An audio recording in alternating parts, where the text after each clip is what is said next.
Bonsoir à tous. La Côte d'Ivoire, comme de nombreux pays dans le monde, fait face à la résurgence du coronavirus. La suspicion de la circulation du variant anglais, généralement associé à une population jeune, est forte. Comment arriver à contrôler les risques de propagation communautaire du virus? Quelle gestion de nos écoles pendant la crise sanitaire? Autant de questions qui font l'actualité.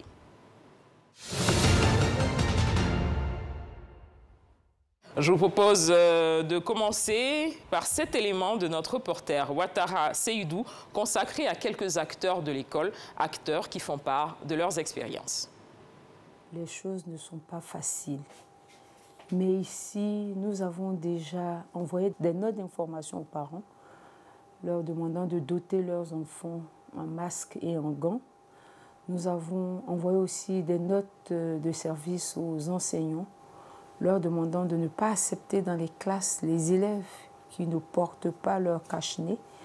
Et au portail, chez nous, le service, chaque matin, commande que chaque élève qui rentre dans l'école rentre masqué, avec à la main son gel, et lave ses mains en rentrant dans la cour de l'école. Il faut dire que nous avons fait appel à la démos pour former nos filles comment se prémunir de la Covid. Tous les niveaux sont passés. Ils ont pris les 6e, ensuite les 5e, jusqu'au personnel. Tout le monde à l'école a été formé pour faire face à la maladie. Et il faut dire que nous avons fait la demande à la pharmacie de la santé publique PSP 6 Nouvelles pour leur demander de nous doter en masques. Et ça a été fait depuis une semaine. Nous avons reçu de ces structures, que nous remercions d'ailleurs grandement, 6500 cache-nez lavables. Depuis un moment, nous avons vraiment réussi, ici à Mamifeton, on va dire, à tenir loin de nous cette maladie. Le port du masque obligatoire, le lavage des mains régulier avec du gel, et puis éviter les attroupements dans les classes, dès que c'est possible. On leur explique le bien fondé de la chose. C'est un peu difficile, mais nous arrivons quand même à tenir en leur expliquant que c'est plus important pour eux. Alors, c'est les mesures qu'il faut respecter pour être à l'abri de toute maladie. C'est difficile pour nous de garder le masque tout le temps et faire le coup avec. On fait l'effort de tenir parce que c'est les seules recommandations qu'on a pour être à l'abri de la maladie. Je profite de l'occasion pour dire, pour nous enseignants, on avait des visières, c'est moins gênant pour nous. On peut tenir sous la visière et puis faire le coup correctement. Par rapport à la Covid-19, notre proviseur a obligé le masque et puis les gels à l'entrée. Donc chaque matin, avant d'entrer dans le lycée, nous vérifions que chaque élève a le gel et puis son cache-nez.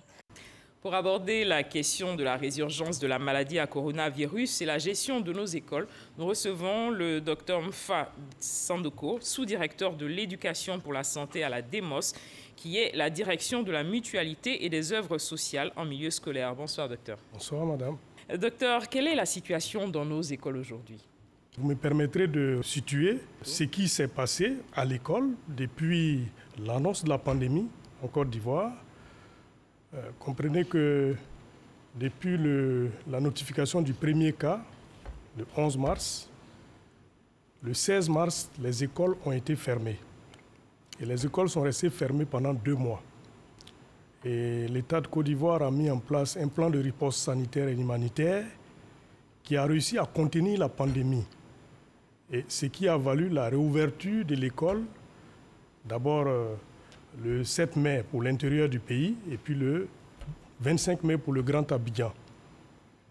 Alors, le ministère de l'Éducation nationale, de l'enseignement technique, de la formation professionnelle a pris toute sa part dans ce plan de riposte. D'abord, notez qu'on avait le confinement du Grand Abidjan et les moyens de transport ne fonctionnaient pas. Alors donc, face à la réouverture, il fallait convoyer les apprenants et les enseignants du Grand Abidjan vers leur lieu d'apprentissage et de travail, ce qui a été fait. Plus de 8000 personnes ont été convoyées d'Abidjan vers l'intérieur. Et les structures sous tutelle ont été dotées en kits sanitaires et masques de protection. Plus de 72 millions de masques ont été distribués. Et en matière de kits sanitaires, plus de 23 000 kits sanitaires, plus de 700 000 flacons de gel hydroalcoolique et de savon liquide ont été distribués aux structures sous tutelle. Alors, toutes ces mesures ont permis la réouverture de l'école de façon sécurisée. Cela a permis le déroulement des cours, l'achèvement des programmes et le déroulement des examens à grand tirage. Et il faut noter que la Côte d'Ivoire fait partie des rares pays au monde qui aient pu finir ces programmes et dérouler ces examens à grand tirage. Mais docteur, la situation aujourd'hui, c'est laquelle? Aujourd'hui, ce qu'il faut noter, c'est qu'en septembre, la rentrée a été annoncée, mais toujours dans ce contexte de pandémie.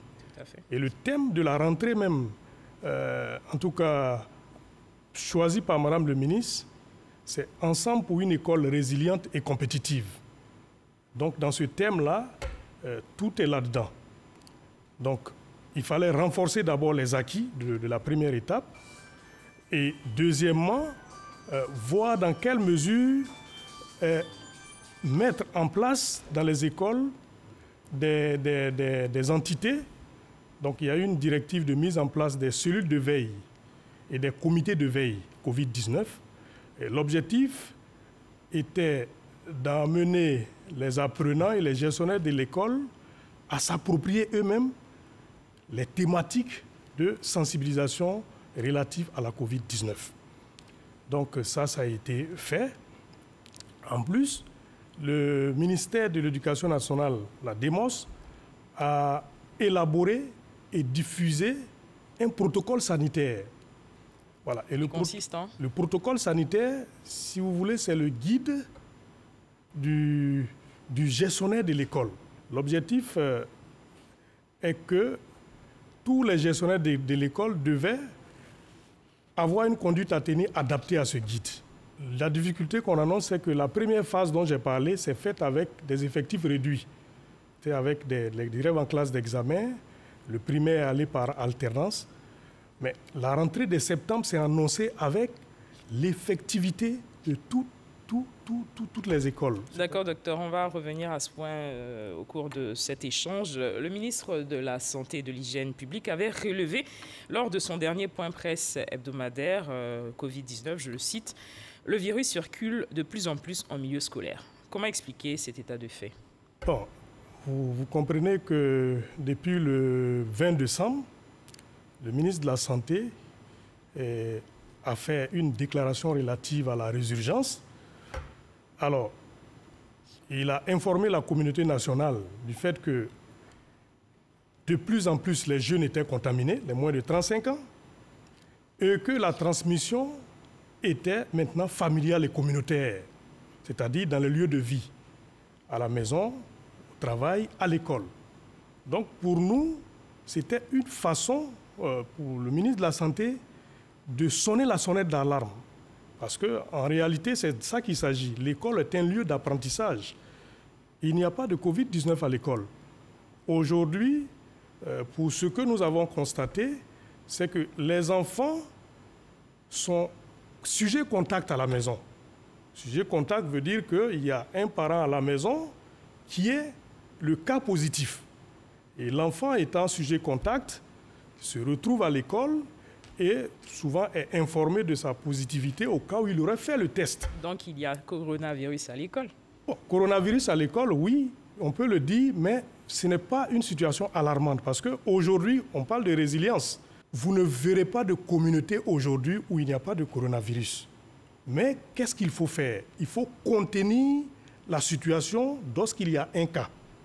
Lorsqu'il y a un cas qui est signalé, il faut arriver rapidement à contenir la situation, c'est-à-dire à isoler le cas. La conduite à tenir est la suivante. Lorsque un cas est signalé, rapidement, la première action, c'est d'isoler ce cas, informer les parents.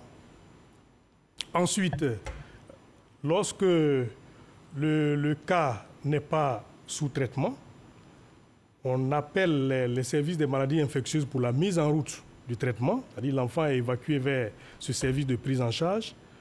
Et donc, pour couper la chaîne de contamination, les services d'intervention rapide de l'INHP sont appelés à l'effet de dépister rapidement les sujets contacts. Parce que si c'est dans une classe, tous les élèves de cette classe deviennent des sujets contacts étroits qu'il faut dépister.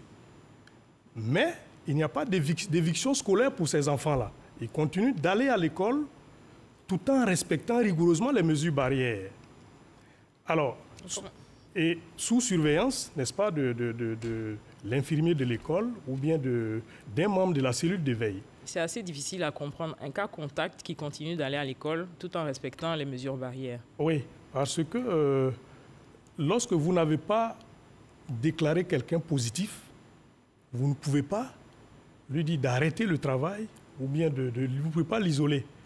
L'isolement est fait pour les sujets testés positifs. Mais déjà, la suspicion fait qu'on peut mettre quelqu'un un peu à l'écart pour éviter que le groupe soit contaminé. Bon, vous savez, nous sommes en milieu scolaire, hein, partout dans nos contrées. Si vous voulez mettre en quarantaine tous les sujets contacts, tout va s'arrêter, rien ne fonctionnera.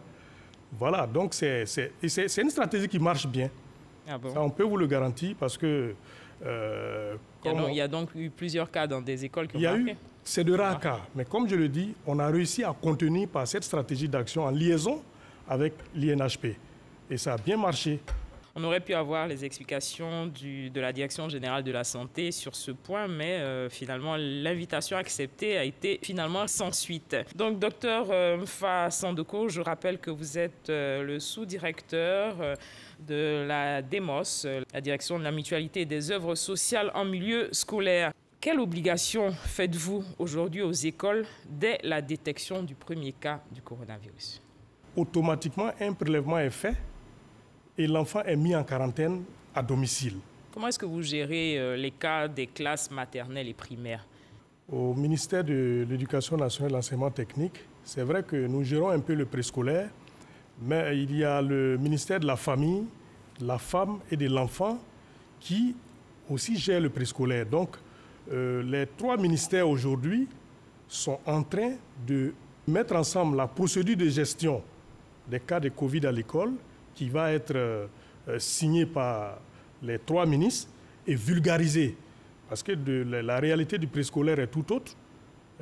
En fonction des lieux d'apprentissage, vous avez des réalités différentes.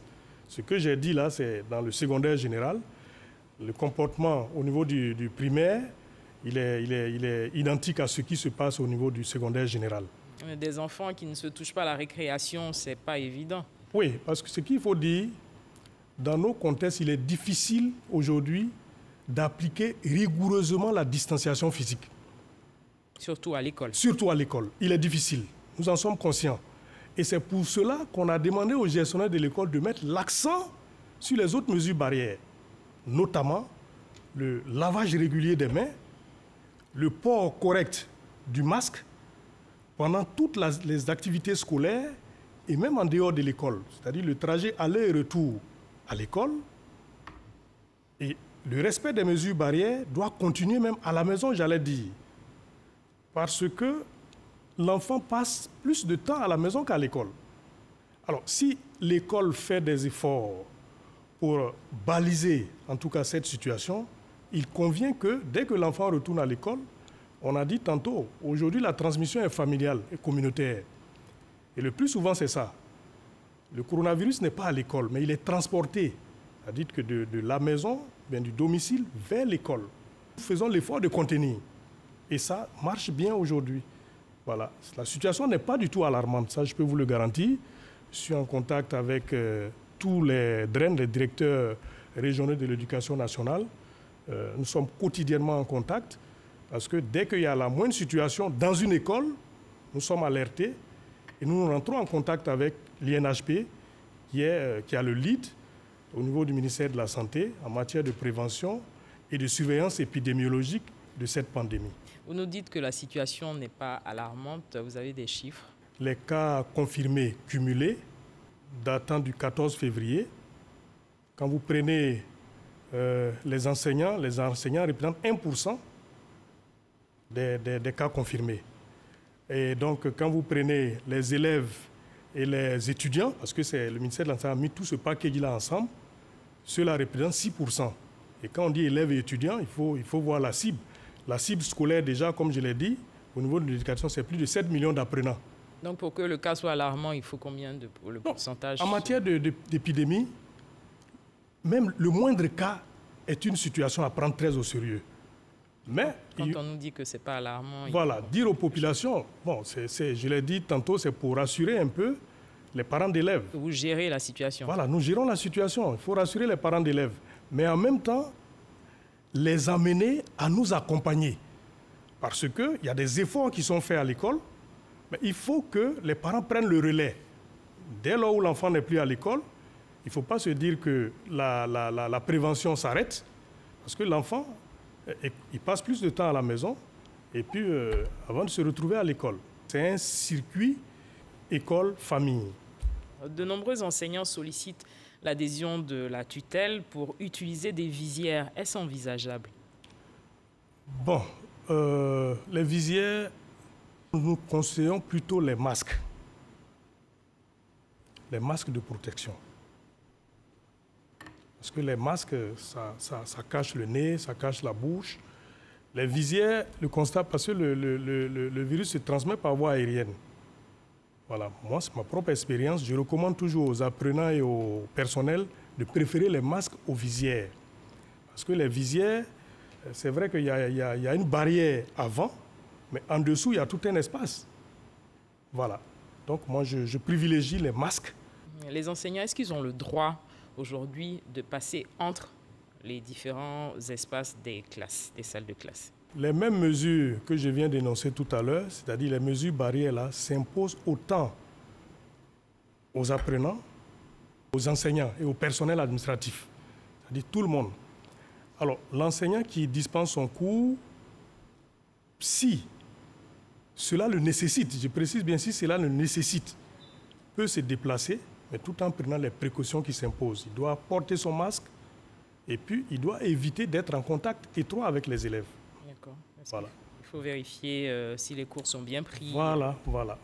D'accord.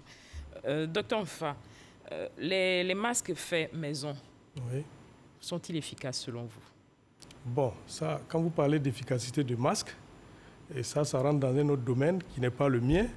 Voilà, il y a des... Sur le terrain, qu'est-ce que vous avez constaté? Parce que certains élèves ont des masques faits maison. Oui. Ce sont ceux-là qui sont sujets, contacts, qui ont propagé. Comment ça se passe? Ou vous les interdisez carrément? Ou comment? Quelle est votre part? En fait, nous n'interdisons pas. Parce qu'aujourd'hui, le ministère, si vous voulez, est l'épine dorsale en matière de dotation en kit sanitaire. Mais il appartient aux parents aussi d'apporter, parce que le ministère, l'État de Côte d'Ivoire, ne peut pas satisfaire les besoins en max pendant toute l'année scolaire. Ce n'est pas possible. Alors donc, le ministère fait le premier pas, dotation des écoles en kit, en masque surtout, mais les parents aussi sont appelés à accompagner l'État de Côte d'Ivoire en dotant, n'est-ce pas, leurs enfants. Voilà, c'est comme si vous avez votre enfant qui a des céphalées. Vous faites comment? Vous n'attendez pas que l'enfant ait le paracétamol à l'école. Aujourd'hui, c'est comme ça qu'il faut considérer la pandémie. Il faut se dire que tout parent, tout acteur a sa pierre à apporter pour freiner la propagation de la pandémie. Voilà. Donc, les masques que nous donnons sont des masques certifiés, mais à défaut de ces masques certifiés, nous ne pouvons pas interdire un enfant qui vient avec un masque, voilà, que ce soit fait maison, voilà, nous l'acceptons, mais nous lui disons d'appliquer, en plus de ce masque, les autres mesures. Voilà. Les congés sont un moment propice aux contaminations en famille. Le retour à l'école lundi prochain est-il à craindre? La sortie du ministère de la Santé, je pense que c'est une véritable sonnette d'alarme. Ça permet d'interpeller tous les gestionnaires de l'école. Et ça, moi, je salue cette sortie parce que, après cette sortie, tous les directeurs régionaux ont commencé à nous appeler. Parce que le directeur régional de la région A constate que chez lui, il n'y a pas de cas. Mais face à ce qui a été dit, il vérifie auprès de nous, mais est-ce qu'il y aurait-il d'autres régions concernées? Mais en réalité, il n'en est rien. Mais c'est tellement fort que ça interpelle au plus haut niveau tous les gestionnaires de l'école. Et donc, ça les amène eux-mêmes à prendre des mesures idoines localement pour contenir la pandémie. Les élèves malades comme les enseignants ou les personnels de l'école, n'ont pas tous la même capacité de récupération en termes de santé. Pendant ce temps, l'enseignant et l'élève ont obligation de résultat. Comment gérez-vous cette équation? Bon, j'avoue que nul ne choisit d'être malade, hein. Et donc, lorsqu'un enfant ou un personnel, qu'il soit enseignant ou un personnel administratif, n'arrive pas à assurer ses activités d'apprentissage ou de formation, il est mis au repos. Il appartient maintenant aux gestionnaires. Il appartient aux gestionnaires de l'école d'assurer, soit avec un autre enseignant suppléant qui dispensera les cours aux apprenants. Voilà. Lorsqu'il s'agit d'un élève, on n'a pas le choix, c'est de mettre cet élève-là en repos médical. Et à sa reprise, il appartiendrait à cet élève de faire des efforts pour se mettre à jour, se mettre au même niveau que les autres apprenants. Parce qu'à son absence, pendant sa maladie, tous les cours qui ont eu lieu l'intéressent également pour sa formation. Alors donc, il a besoin de se mettre à niveau, de se mettre à jour par rapport au retard accusé. Il y a des exercices particuliers, des examens, des devoirs particuliers pour lui. Évidemment, ne pas qu'il soit blâmé finalement. Aujourd'hui, il faut dire que tous les gestionnaires de l'école ont intégré la pandémie dans leur façon de gérer.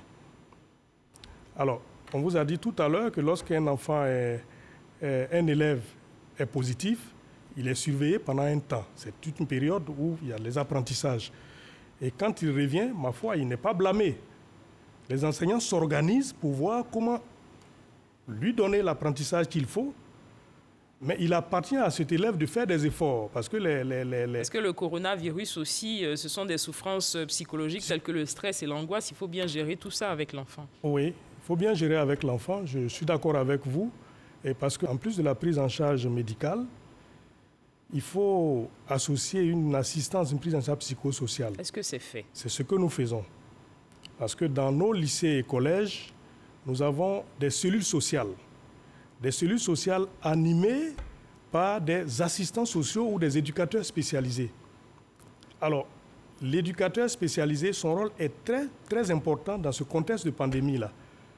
Lorsque un cas survient dans une classe, lorsque le cas est isolé et que les sujets contacts, c'est-à-dire les autres camarades de la classe, sont testés, les locaux, ça j'ai oublié de le mentionner, les locaux sont désinfectés. C'est-à-dire il y a une équipe de l'INHP qui est chargée de désinfecter les locaux. Les locaux sont désinfectés. Je pense qu'en troisième position intervient l'assistant social pour remobiliser en tout cas les apprenants, les rassurer, leur dire que c'est une pandémie, nous sommes obligés de nous adapter à ce contexte et donc il faille qu'ils s'adaptent pour continuer leur apprentissage. C'est ici que prend fin ce numéro de Ça fait l'actualité pour parler de la résurgence du coronavirus et la gestion de nos écoles. Nous recevions le docteur Mfa Sandoko, sous-directeur à la DEMOS, qui est la direction de la mutualité et des œuvres sociales en milieu scolaire. Docteur, merci. Je vous remercie, madame. Notre responsabilité individuelle et collective est engagée. Merci à tous de nous avoir suivis. Excellente suite de programmes sur RTI1.